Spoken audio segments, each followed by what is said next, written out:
அவங்க back to back ஒரு விஷயத்தையும் பண்ணும்போது அவங்க எப்படி என்ன நினச்சி சார் பண்ணுவாங்க? ஒரு அட்டென்ஷன் சீக்கிங்காக பண்ணுறாங்களா இல்லை எப்படின்னு எனக்கு இல்லைங்க. ஜெயம் ரவி விஷயத்தில் அவர் ரொம்ப ஃப்ரஸ்ட்ரேட் ஆகியிருக்கார். ஓகே.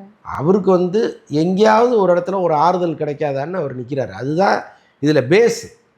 அந்த அளவுக்கு அவர் ரணவேதனையை அனுபவிச்சிருக்கார். இப்போ பாருங்கள், எனக்கு பேங்க் அக்கௌண்ட்டே இல்லைங்கிறாரு. ஒரு 30 கோடி ரூபா 40 கோடி ரூபா சம்பளம் வாங்குகிற ஒரு ஹீரோவுக்கு ஜாயிண்ட் அக்கௌண்ட் தான் இருக்குது.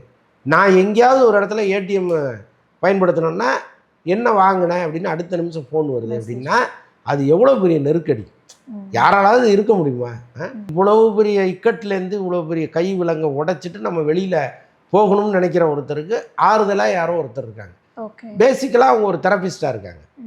அவங்க வந்து ஒரு மன ரீதியாக அவங்க அதுலேருந்து சரி பண்ணி வெளியில் கூப்பிட்டு வரும்போது இப்படி ஒரு டிவைன் இருக்கே அப்படின்னு அவர் நினைக்கிறார். அது காதலாக மாறுறதுக்கெல்லாம் வாய்ப்பு இல்லைன்னு தான் நான் நினைக்கிறேன். அவங்கள ஒரு மரியாதையான இடத்துல வச்சு அவர் பார்க்குறாரு. ஸோ அது இவங்களுக்கு தப்பாக தெரியுது. இது எல்லாமே சேர்ந்து அவங்களுக்கு ஒரு பெரிய நெருக்கடியை கொடுத்து விரட்டுறாங்க. இப்போ நேற்று அந்த சம்பவம் நடக்குது, இன்றைக்கி அவர் பேசுகிறாரு. அவங்கள அவர் வாழ்க்கையிலேருந்து விரட்டி விட்டாங்க. அவங்களும் ஒரு கட்டத்தில் போராடி என்னத்துக்கு நமக்கு இந்த வேலை, நம்ம ஏதோ ஒரு பாவம் கஷ்டப்படுறாரு, நம்ம வந்து ஒரு ஆறுதலாக இருப்போம்னு நினைக்கிறோம்.